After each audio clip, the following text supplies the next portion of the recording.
E aí, pessoal, beleza? Tudo bem? Voltamos aí para mais uma aula nossa aí do nosso curso de História completo para concursos vestibulares. É isso aí, a nossa curso aí, a água que tá aqui, é uma água boa. É uma água muito gostosa, vocês têm que tomar essa água que vocês ficam muito inteligentes. Essa água aqui você consegue ver as coisas além do infinito. Eu sou o Buzz Lightyear. Que bobeirada, hein, pessoal? Meu Deus do céu, Jesus, meu Deus. Ai, meu Deus do céu. Então vamos lá, pessoal. Vamos aí com o nosso boné, o chapéu aí bonitão. O cabelo tá uma juba, né? Olha que juba. Eu vou cortar o cabelo, pessoal, porque eu não tô aguentando mais esse cabelo. Eu começo a pentear ele e não fica do jeito que eu quero. Então eu vou dar um castigo nele. Eu vou cortá-lo ele. Eu irei cortar. Tranquilo, pessoal? Beleza? Então vamos continuar aí com a nossa aula, nosso curso de História completo. Por que eu suponho eu completo? Porque o nosso curso é completo. Eu não gravei aulas mais cedo, agora são quase meia-noite, porque eu estava gravando aulas do nosso curso específico. E qualquer coisa, quer saber mais do nosso curso específico, mande para historiacom1@outlook.com o seu e-mail, que eu tirarei as suas dúvidas. E também mande para lá também a sua dúvida que você tem sobre qualquer coisa, tá? Beleza? Então vamos lá. O curso completo para concursos vestibulares e pré-militar. Tranquilo, pessoal? O e-mail, historiacom1@outlook.com, como você já sabe. O cartaz aqui bonitão. Ó. O cartaz com barulho. É isso aí. O nosso curso de História completo para concursos e vestibulares.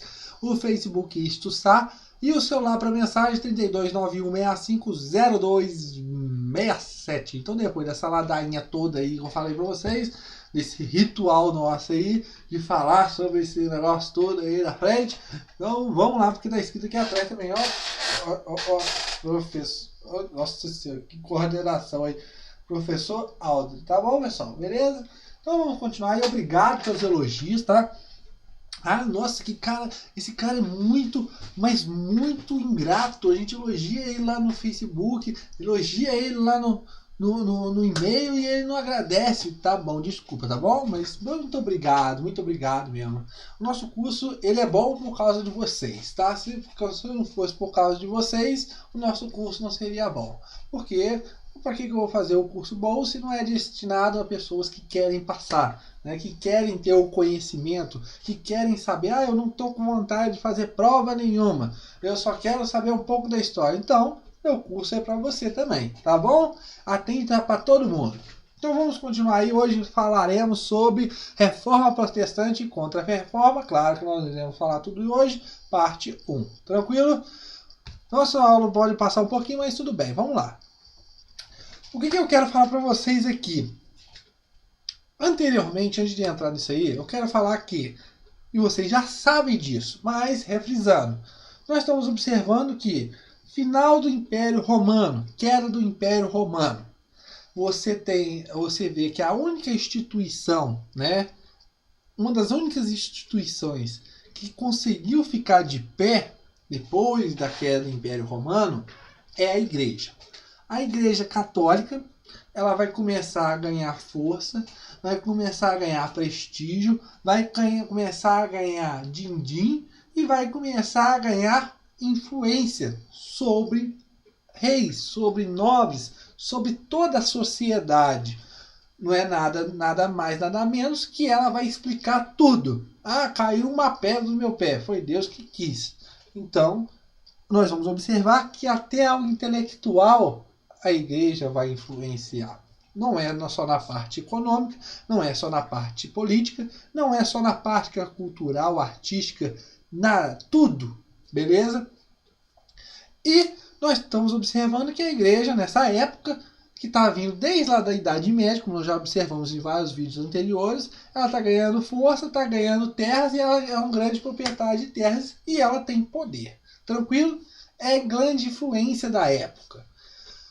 Só que a Igreja Católica não é generalizando todos os clérigos, mas alguma parte dos clérigos, algumas parte, alguns, tá, pessoal?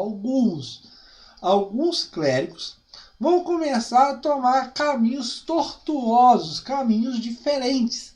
E esse pessoal, que infelizmente vai levar a uma geração que vai ser todos, né? Todo mundo vai falar, todo mundo, a igreja inteira. Não, é alguns. Só que a instituição Igreja Católica, ela vai começar a receber críticas. Tranquilo, pessoal? Começar a receber críticas. Mas que tipo de críticas? Críticas por abusos e escândalos. Que tipo de abusos? Primeiramente, vamos falar dos escândalos, porque eu não quero falar dos abusos primeiro. Porque veio, a letra A, começa, não estou seguindo ordem alfabética aqui, não. Quero falar dos escândalos. Um dos escândalos que nós vamos observar aqui é que nós vamos observar que alguns papas, alguns bispos, padres, eles não vão seguir corretamente as doutrinas da igreja. O que a igreja prega? Como assim? Você tem vários votos, por exemplo, um dos votos que você não pode constituir família, e você vai ter papas, bispos, padres constituindo família. Um exemplo clássico é o Papa Alexandre VI, que antes de virar papa ele já tinha 7 filhos. Virou papa, ganhou mais um. Teve 8 filhos. Né? As suas esposas eram chamadas esposas espirituais, né? As chamadas esposas espirituais. Tranquilo, pessoal? Outro escândalo também que eu quero falar também. Tem vários padres que não sabiam nem mesmo rezar o Pai Nosso em latim. Tranquilo? Vamos falar agora dos abusos, que foi mais importante também, que influenciou muito. O primeiro abuso que nós vamos ter é a chamada dispensa. O que seria a dispensa? A dispensa não é a dispensa de comida, mas a dispensa de alguma coisa. Mas que coisa? Leis da igreja. Ou seja, o que a igreja prega. Como assim? Jejuar. Então, se você fosse uma pessoa que pagasse, você não precisava de fazer. Você estava dispensado de jejuar. Uma coisa, casamento entre primos não era permitido, mas por uma quantia significativa você poderia casar. Tranquilo? Isso é um dos primeiros abusos. Outro abuso, a parte da simonia. O que seria a simonia? A simonia seria a venda de relíquias sagradas. O que seria uma relíquia sagrada? Relíquia sagrada é qualquer parte de um santo, de Jesus, sei lá, de alguma peça de roupa, que fala que era daquele cara, daquela pessoa santificada. Me dê um exemplo. Era muito comum a venda de pedacinhos de madeira falando que era da cruz que Jesus foi crucificado. Reza documentos que você tinha tantos pauzinhos, tantos lascas de madeira falando que era da cruz porque dava para construir um navio. Outra relíquia sagrada, cabeça de João Batista. Vendia cabeça de João Batista. Porque as relíquias sagradas eram vistas como se você tivesse ela porque você estava protegida, né, de algum mal, de alguma coisa, você estava com a salvação quase garantida.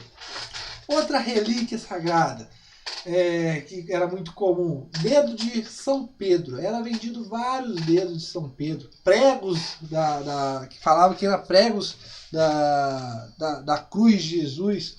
Isso tudo era chamado de relíquias sagradas. Uma outra coisa também que nós vamos observar, o nome que eu falei para vocês lá do abuso, do casamento, de padres, de constituição de família, vocês podem ver também o nome de nicolaísmo, tá? Nicolaísmo. Então, se vocês observarem esse nome, nicolaísmo, é a mesma coisa. Tranquilo? O pessoal está se referindo a isso. Uma outra coisa também que vai ser muito importante e uma das bases para Lutero propagar a sua reforma será a venda de indulgências. O que seria a indulgência? A indulgência está ligada ao perdão. você tem vários pecados daqui, dali, da colar. E o que acontece? Você vai lá, o padre te dá uma indulgência, te dá esse perdão. Assim no documento você está perdoado. Tranquilo, pessoal? A indulgência, pessoal, foi uma coisa no período que rendeu muito dinheiro para a Igreja Católica. Tranquilo, pessoal?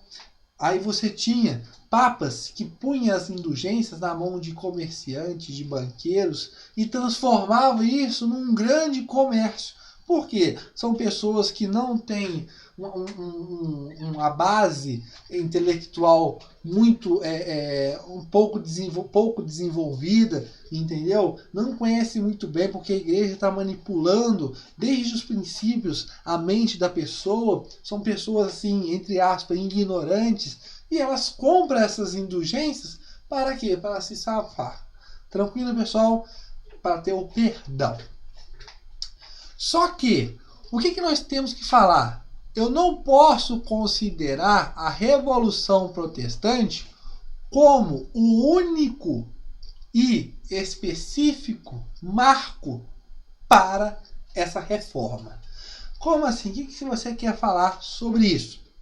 Eu quero dizer que dentro da própria igreja não precisou de Lutero fazer as suas 95 teses, publicar a sua obra, para que houvesse a reforma.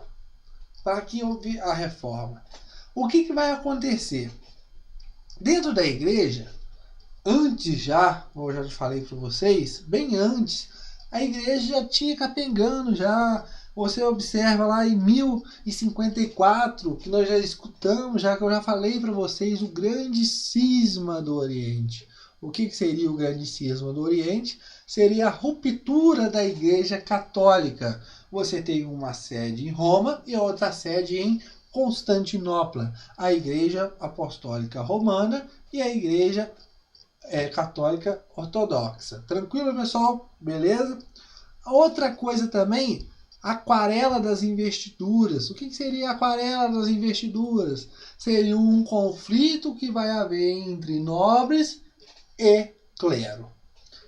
Tranquilo, pessoal? Uma outra coisa também, a anabatistas. Ou seja, o que seria isso? São uma ala mais radical que prega que não poderia haver o batismo quando criança, só depois quando adulto. Então você já tem visões diferentes dentro da igreja. Você já está observando que a crise dentro da igreja ela vai vir lá de trás. E não precisa que Lutero, a partir de Lutero, o negócio toma outros rumos. É claro que Lutero vai influenciar em muito, mas só que você já vem essa crise lá atrás já. Tranquilo?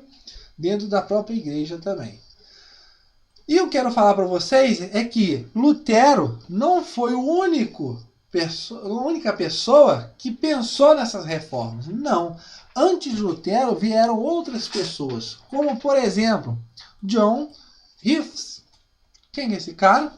É um inglês, um professor, que também combatia essa venda de indulgências. Ele não aceitava o luxo que havia dentro do clero, que as coisas tinham que ser mais simples. Ele não aceitava o culto aos santos. Tranquilo, pessoal? Uma outra pessoa também, Hus, também se baseava também nas ideias de John, essa venda de indulgências. Ele vai traduzir a Bíblia para o tcheco, já John para a Inglaterra, para o inglês. Tranquilo, pessoal? Beleza? E nós temos que observar que antes de Lutero já tinha essa ideia já de reformas. Só que as reformas aconteceram na mão de Lutero. Foi com Lutero que elas se concretizaram, que elas tomaram essa imensidão toda. Tranquilo? Aí nós vamos observar que Lutero vai criar uma própria doutrina, ou seja, a doutrina luteranismo. Ou seja, é uma nova forma, é uma nova religião. Tranquilo, pessoal? Beleza? E nós vamos observar que a partir do luterismo nós vamos ter a criação de várias outras religiões, como o calvinismo, o anglicano e entre outros, que nós vamos estudar aqui, que caem na sua prova, claro. As causas da reforma. Nós já estamos elencando aqui desde o começo algumas causas, mas a gente vai falar aqui as mais que caem na sua prova. Primeira causa, o sentimento nacional. O que seria esse sentimento nacional? O que nós estamos observando aqui, pessoal, nós estamos entrando na era do absolutismo monárquico.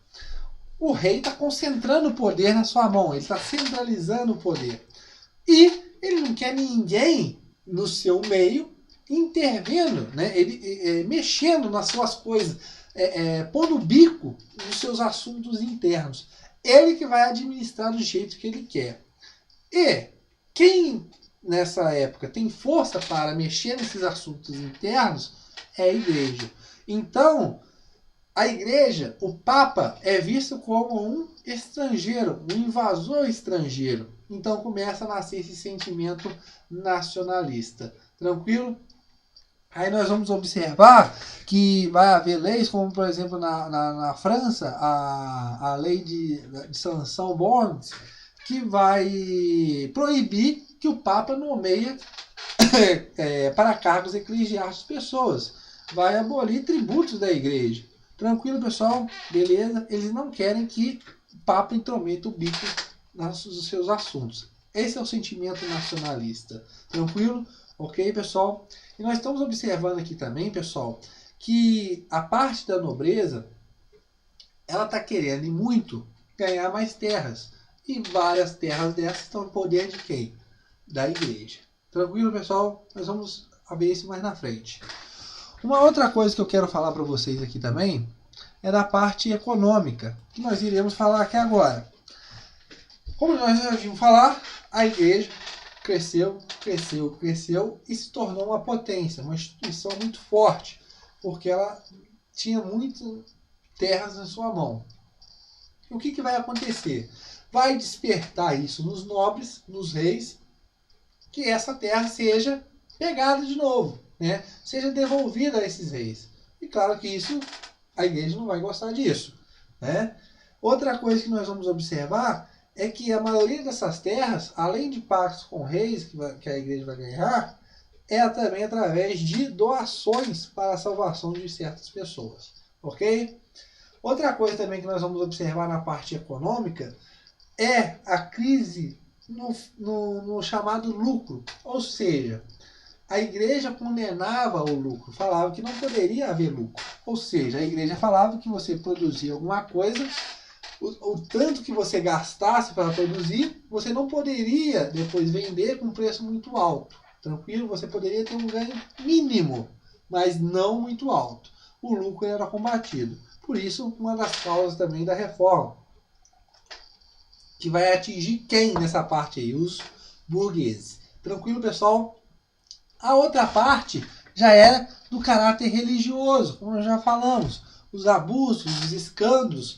Mais específico aqui que eu quero que vocês saibam é doutrinas que se formam, duas doutrinas religiosas que estão se batendo, a doutrina do Santo Agostinho e a doutrina de São Tomás de Aquino. O que fala as duas? A primeira, de Santo Agostinho, fala que a salvação da pessoa se dá unicamente pela fé dela, ou seja, ela não precisa intervir, ela não precisa manipular o meio para procurar a sua salvação.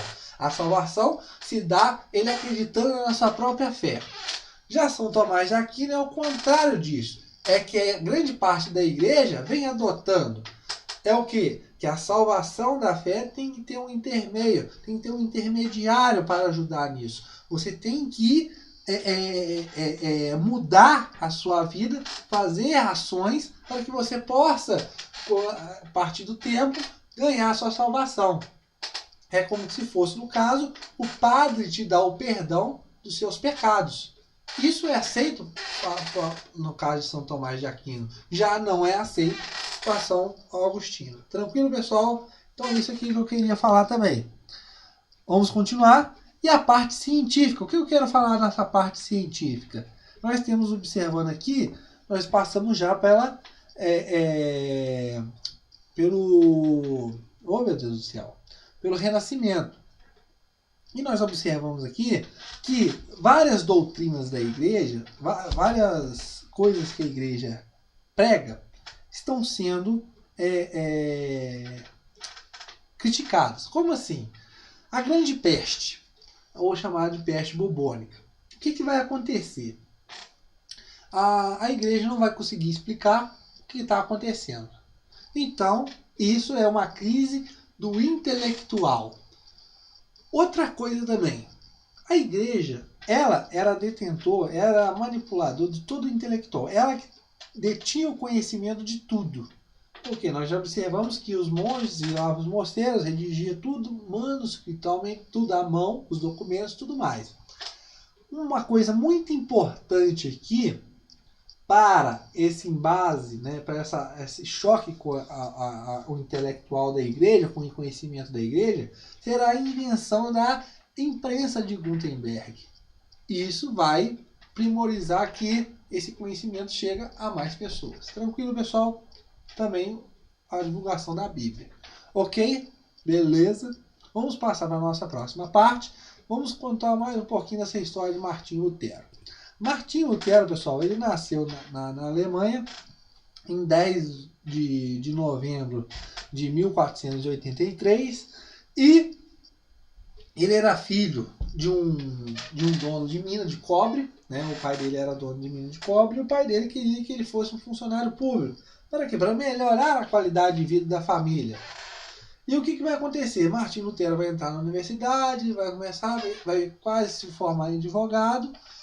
Aí na sua bibliografia ele fala que quando retornando à sua casa para visitar a sua família, ele se pega numa tempestade tortuosa, uma tempestade muito violenta, com raios, trovões.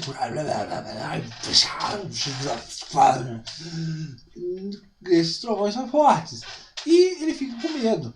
E Martinho Lutero, com esse medo, ele reza para Santa Ana. E ele pede a Santa Ana, se ela intercedesse, que ele saísse vivo daquela tempestade, ele largaria tudo e viraria monge. E é o que acontece. Ele sobrevive à tempestade e vira monge. Em 1510, ele se torna padre. Tranquilo, pessoal? Beleza? O que nós vamos observar aqui também? Que quando ele entra, pessoal, ele vai começar a ser uma pessoa bem rígido com suas obrigações. Ele vai passar para a parte de flagelações, porque ele falando que ele está vivendo em pecado e tudo mais. Então, ele está observando que ele tem que se salvar por intermédio dele. Só que, depois de um tempo, ele vai encontrar paz. Como que ele vai encontrar paz? A partir da leitura dos documentos de Santo Agostinho de São Paulo. Ou seja, ele vai observar ali que a pessoa ela não pode influenciar na sua salvação, mas ela tem que acreditar na sua fé que ela é escolhida de Deus para se salvar. Ou seja, a salvação se dá unicamente pela fé. Tranquilo? Santo Agostinho. Tranquilo? Beleza, pessoal? E o que vai acontecer? Em 1517, se eu não me engano, 1517, vai chegar um frei, um mandado do Papa Leão X, para vender indulgências. Como nós já vimos, a venda de indulgência era algo muito lucrativo para a igreja. Vai chegar na cidadezinha lá da Alemanha. Nós temos que observar aqui também que a Alemanha ela não se constitui como um império centralizado, como é a França, a Inglaterra, Portugal. É um conjunto de vários reinos, onde esses reinos se reúnem e nomeiam um nobre, né, ou nomeiam um rei, que é grande influenciado pelo Papa. Esse local todozinho, assim, esse conjunto de reinos é chamado de Sacro Império Romano Germânico. Sacro Império Romano Germânico. Tranquilo? E o que nós vamos observar aqui? Que esse frade chega lá, começa a vender as indulgências por preço muito acessível e as pessoas começam a comprar. E Lutero, indignado com aquilo, começa a formular a sua obra. Ou seja, as 95 teses que ele vai fixar na Catedral de Wittenberg. E lá ele vai fixar as suas 25 teses em 31 de outubro de 1517. Tranquilo, pessoal? Beleza? E vai chegar uma parte que ele será excomungado. O que vai acontecer? O Papa Leão X ele vai emitir uma bula, sendo que o o Lutero ele tem que renunciar às coisas dele. Para com isso. Manda uma cartinha para Lutero. O Lutero abre a cartinha e lê e fala assim: eu não vou renunciar, ainda mais eu vou pôr fogo nesse troço aqui em praça pública. Tranquilo. Isso já o Papa já não gostou disso, excomungou. O que vai acontecer, pessoal? Carlos V, que é na época rei do Sacro Império Germânico, ele vai convocar a chamada Dieta de Worms, onde essa dieta ela convoca Lutero para se retratar e renunciar a tudo que ele está fazendo. E claro que Lutero não vai fazer isso, ele vai continuar, vai reafirmar as suas teses e Lutero se refugia. Mas ele vai refugiar com quem? Com um príncipe chamado Frederico. Olha só, pessoal, por que um príncipe? Porque os nobres irão apoiar Lutero. Os nobres querem apoiar Lutero para quê? Para sair do controle do Carlos V, do rei, ganhar mais autonomia e sair da influência do Papa. Ou seja, eles querem ter mais autonomia e também ganhar terras, que é da igreja. Tranquilo, pessoal? Por isso que é uma vantagem um príncipe refugiar Lutero, apoiar nessa reforma. Então, Frederico vai fazer isso, vai refugiar no castelo dele. Nessa época, Lutero traduz a Bíblia para o alemão, começa a fazer os panfletos para começar a divulgar, a imprensa de Gutenberg ajuda muito, e começa a formar uma nova religião. Tranquilo? Aí vai haver revoltas. Que revoltas essas? Vai haver revoltas de um cara chamado Martin Luther. Essa cara, ele é um fanático, né? É revoltas camponesas. O que vai acontecer? Esse cara, ele vai criticar muito a nobreza. E a nobreza, claro que não vai gostar dessas críticas, vai combater ele com guerras, claro, com conflitos. Ele vai sair perdedor e vários reformadores da época irão criticar essas pessoas, inclusive Martim Lutero. Tranquilo, pessoal? Beleza? Isso aí é só um apanhadinho dessas revoltas aí. Vamos ver revoltas camponesas, revoltas de cavaleiros, entendeu? Mas essa aí é a mais importante. Outra coisa é a chamada dieta de Spira. A dieta de Spira, pessoal, ela vem falando que Carlos V convoca essa dieta e fala que aonde o protestantismo, as teses de Lutero, as doutrinas de Lutero chegaram, tá ali, mas não podem passar daquela fronteira, daquele marco. Ah, chegou até aqui, beleza. Eu reconheço, tá tudo certinho, mas só que não pode avançar. Claro que isso os protestantes não vão gostar, né? Os reformistas não irão gostar disso. E vai haver um protesto contra essa dieta, tranquilo? E por isso o nome protestantes, onde 5 príncipes vão protestar sobre isso, tranquilo? Carlos V vai convocar a dieta de Augsburgo, aonde essa dieta de Augsburgo, Carlos V tenta atrair mais cristãos e ao mesmo tempo ele convoca Lutero para mostrar a sua doutrina, né? E dentro dessa doutrina que Lutero tem que mostrar, ele vai através dessa confissão de Augsburgo, onde Lutero tem que indagar, né? Tem que levantar quais são as suas doutrinas, quais são os seus pensamentos, quais são as suas visões, entre eles, salvação pela fé, só pela fé. Segundo,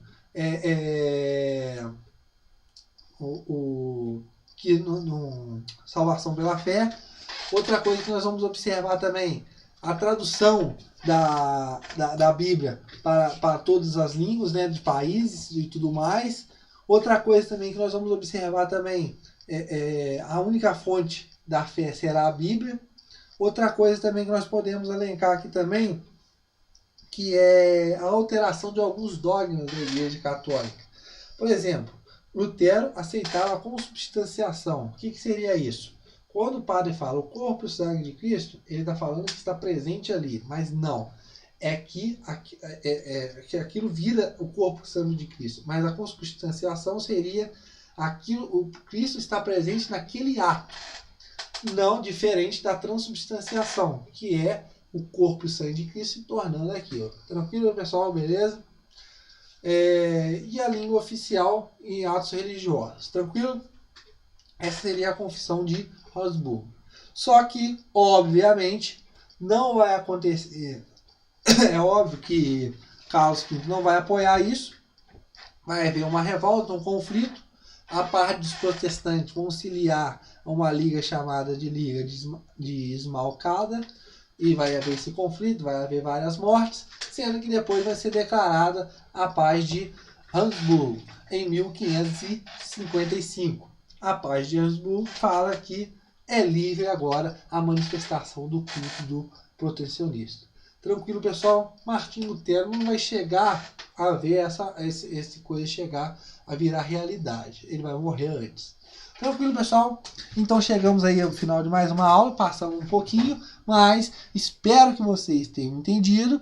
E qualquer coisa, mande e-mail para historiacomp1@outlook.com, aonde a sua acerto se transforma em acerto. Eita, nós, eu vou montar um slogan. Mas eu já até pensei no negócio, pessoal. Ó, se você fala assim, aí, você não olha lá no YouTube lá o curso de história completo para concurso vestibular. Não precisa falar esse nome tudo. E pré-militar, tá? Não precisa falar tudo. Só vai falar o CHC, curso de história completo. Que é isso, hein? CHC. Vou fazer uma próxima camisa que eu vou fazer. Eu vou pôr aqui história e vou pôr aqui do lado CHC, curso de história completo. Então, próxima aula.